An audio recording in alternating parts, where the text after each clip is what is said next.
This is the Wet Lunch on the High Seas podcast, a discussion of history, business, and culture with a nautical twist with historian Stephen Ujifusa. Today's discussion will be about the 1903 Kishinev Pogrom, an event that made the world sit up and take notice about Russia's campaign of state-sponsored anti-Semitism.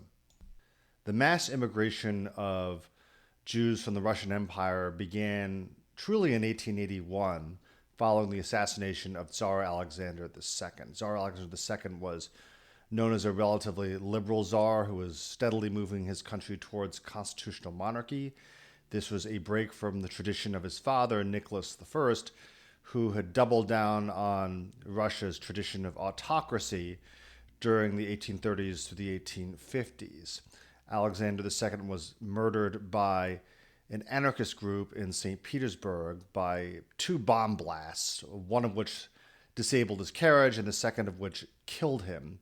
And Alexander III blamed the death of his father on Russia's 4 million Jews.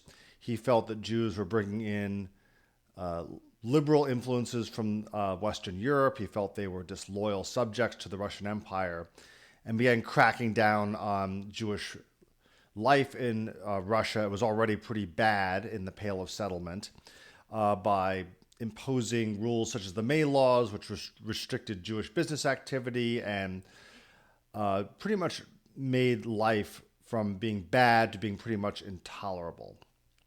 But it was a pogrom that took place in 1903 that really put the world on notice. And the definition of a pogrom is an organized massacre of a particular ethnic group, in particular that of the Jewish people in Russia or Eastern Europe in the late 19th and early 20th century. And pogrom is a Russian word meaning to wreak havoc, to demolish violently. And this word was used to describe what happened to Jews in the late 19th and early 20th century in the Russian Empire. And the pogrom in Kishinev took place in the Russian province of Moldova. And this was sparked by the death of two Christian children in this small community in Kishinev, and led to a series of riots that started on the Orthodox Easter in April of 1903. Easter was a traditional time when pogroms did take place, where Jews were blamed for the death of Christ. And after being whipped up by the local priests, the congregants would leave the churches and begin burning Jewish businesses and raping and killing and pretty much making life miserable for Jewish populations throughout the Russian Empire. But the one in Kishinev was the one that really took the interest of people beyond the Russian Empire and beyond Europe. President Theodore Roosevelt roundly condemned it, and other world leaders were absolutely shocked at the violence of this pogrom. I'd like to read a short excerpt from The Last Ships from Hamburg, Business, Rivalry, and the Race to Save Russia's Jews on the Eve of World War I, that describes the Kishinev pogrom of 1903. The 1903 Kishinev pogrom in the Russian province of Moldova was sparked by the death of two children, a young boy found murdered in the town of Bessarabia, and a young girl who died in a Jewish hospital after she attempted suicide. Kishinev, Moldova's capital city, had a population of about 150,000, about one-third of whom were Jewish. Anti-Semitism was a cultural norm in Kishinev. The newspaper Bessarabia frequently published headlines such as "Death to the Jews." But in the past, Christians and Jews had lived together fairly harmoniously, at least for the Russian Empire. The deaths of the two children, however, set off a firestorm in the anti-Semitic press and whipped up anger among the Orthodox population. It even reignited the old myth that Jews used the blood of Christian children to make their matzahs for Passover. The Jews of Kishinev were a crucial commercial link between the port of Odessa and the cities of the Austro-Hungarian Empire. Moldova, Bessarabia, was known for its fine wine, and Jewish merchants were leading exporters of the product, as well as tobacco, lard, wool, hides, and fruit. About a third of the Jews worked as tailors and seamstresses, and as skilled artisans in other trades. Although not nearly as wealthy as the Jews of Odessa or Vienna, the Jews of Kishinev had carved out comfortable middle and working class lives for themselves. It was this fragile prosperity, though, that stoked the smoldering resentment of the Christian population, especially the peasantry. How could this heathen group be so prosperous if they did not recognize the supremacy of Christ and the Tsar? Despite this resentment, the Jews of Kishinev persisted. But by 1903, the squeeze of official sanctions of the Jews by the government in St. Petersburg was choking off the fragile prosperity. Then, the fictitious reports about the dead children set off a powder keg. On Easter Sunday, April 19th, in the old Orthodox calendar, parishioners filed out of Kishinev's Orthodox churches, consumed with rage. Groups of teenage boys, many of them drunk, began looking for homes that did not have a white Easter cross chalked on their front doors. They were joined by groups of seminarians and students from the local universities. Gangs dragged Jews out of their homes, bludgeoned them with clubs and axes, and set houses and businesses on fire. Blood ran in the streets, and pillars of smoke rose from the houses of the Jewish quarter. The chief of the Tsar's secret police yelled gleefully at the crowd, cheering them on. The Orthodox bishop, riding by in his carriage and resplendent in his vestments, made the sign of the cross with his hand and blessed the mobs. The military commander of Kishinev, General Beckman, did not order the 5,000 troops stationed at the garrison to intervene. A Russian Yiddish newspaper reported on the carnage. It was smuggled out of Russia, and the report was reprinted in English in the New York Times. The mob was led by priests, and the general cry, "Kill the Jews," was taken up all over the city. The Jews were taken wholly unaware and were slaughtered like sheep. The dead number 120 and the injured about 500. The scenes of horror attending this massacre are beyond description. Babes were literally torn to pieces by the frenzied and bloodthirsty mob. The local police made no attempt to check the reign of terror. At sunset, the streets were piled with corpses and wounded. Those who could make their escape fled in terror, and the city is now practically deserted of Jews. The death count was later revised downward to 49.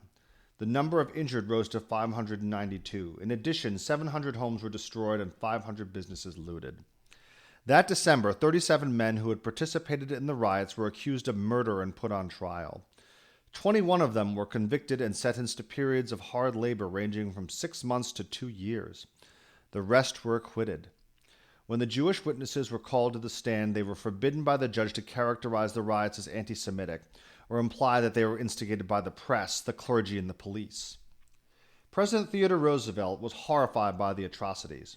Though he was nervous about upsetting the tentative diplomatic cordiality between the United States and Russia, he forwarded a petition from B'nai B'rith to the Russian ambassador, demanding an answer. At a meeting at a synagogue on the Lower East Side, Samuel Dorff, the Grand Master of the Order B'rith Abraham, declared that he would not be surprised if the government at Washington took cognizance of the outrage, since it was deplored by all Americans without regard to creed or race. Jacob Schiff congratulated President Roosevelt for standing up to the Russians about the Kishinev massacre. "I have your valued communication of the first instance in reply to my telegram of December 31st, he wrote, "and I beg to express appreciation of the prompt attention you have given the suggestion concerning the rumors and fears about further excesses in Russia." The Russian ambassador, Count Cassini, refused to receive B'nai B'rith's petition, asserting that the Moldovan peasants had legitimate grievances against the Jews of Kishinev. The Jewish population, he argued, had lent the poor Christians large sums of money at outrageous rates of interest. The situation in Russia, so far as the Jews are concerned, is just this. It is the peasant against the moneylender, and not the Russians against the Jews, the ambassador said in a statement. There is no feeling against the Jew in Russia because of religion. It is, as I have said, the Jew ruins the peasants, with the result that conflicts occur when the latter have lost all their worldly possessions and have nothing to live upon. Cassini then claimed that Russia valued the Jews and treated them as full citizens of the empire. "There are many good Jews in Russia, and they are respected," he continued. "Jewish genius is appreciated in Russia, and the Jewish artist is honored. Jews also appear in the financial world in Russia. The Russian government affords the same protection to the Jews that it does to any other of its citizens, and when a riot occurs and Jews are attacked, the officials immediately take steps to apprehend those who began the riot and visit severe punishment upon them." President Roosevelt forwarded B'nai B'rith's petition to Nicholas II himself, who refused to receive it. Throwing up his hands, Roosevelt then asked his Secretary of Commerce, Oscar Strauss, and several of his well-connected Jewish friends to deal with the matter. Privately, he told Secretary of State John Hay that the Tsar is a preposterous little creature as the autocrat of 150 million people. Thus is my own description of the Kishinev Pogrom of 1903 in The Last Ships from Hamburg. A year before the pogrom, a curious volume appeared that was entitled The Protocols of the Elders of Zion. The Protocols of the Elders of Zion purported to be from a meeting of Jewish leaders, but in reality was a very sloppy forgery produced by a team that had close links to the Tsarist regime. It was just one tool in a vast array of policies and propaganda that was being produced by the Tsarist regime and by the secret police and by others in Nicholas II's administration to basically make life as unpleasant for the Jews as possible. And in many ways, the anti-Semitism that we know today was not started in Germany, but it was actually started in Russia. And it was basically a conspiracy theory that basically said that these Jews were trying to take over the world. And I'd like to quote a bit from this forgery, The Protocols of the Elders of Zion. Our motto is power and hypocrisy. Only power can conquer in politics, especially if it is concealed in talents which are necessary to statesmen. Violence must be the principle. Hypocrisy and cunning the rule of those governments which do not wish to lay down their crowns at the feet of the agents of some new power. This evil is the sole means of attaining the goal of good. For this reason, we must not hesitate at bribery, fraud, and treason when these can help us to reach our end. In politics, it is necessary to seize the property of others without hesitation, if in doing so we attain submission and power. In my view, this is projection on a vast scale. The regime of Nicholas II, the last absolute monarch of Russia, although outwardly confident and full of pomp and pageantry, was in fact extremely fragile. And Nicholas II and his wife Alexandra were, in fact, totally cut off from all of the turmoil that was going on in Russia. There was vast income inequality, there was labor unrest, there was a feeling of tremendous despair in the Russian countryside as well as the cities.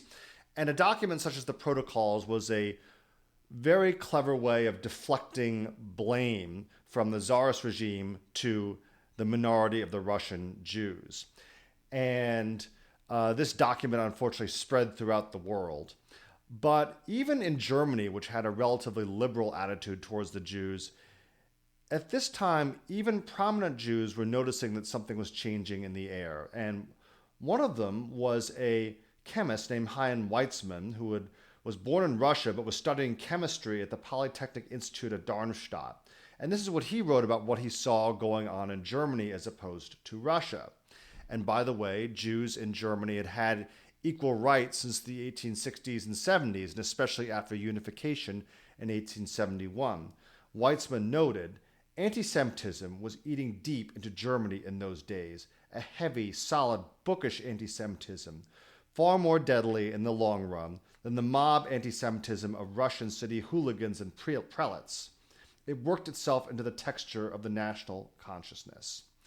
In America, this was being developed into what was known as scientific racism. This was being promulgated at elite educational institutions among men such as the president of MIT, Francis Amasa Walker, who described Jews, Italians, and others from Eastern Europe coming to America as beaten men from beaten races. And this is something these days we need to think very carefully about, because I think we are seeing history repeat itself over 100 years after these very tumultuous trends in Europe and America. It was extreme nationalism as well as beliefs in conspiracy theories and plots that helped drag Europe and the world to the Armageddon of World War I. And let us hope that we are not in a World War I redux, or we have forgotten the lessons of history. This is historian Stephen Ujifusa, and this was the Wet Lunch on the High Seas podcast.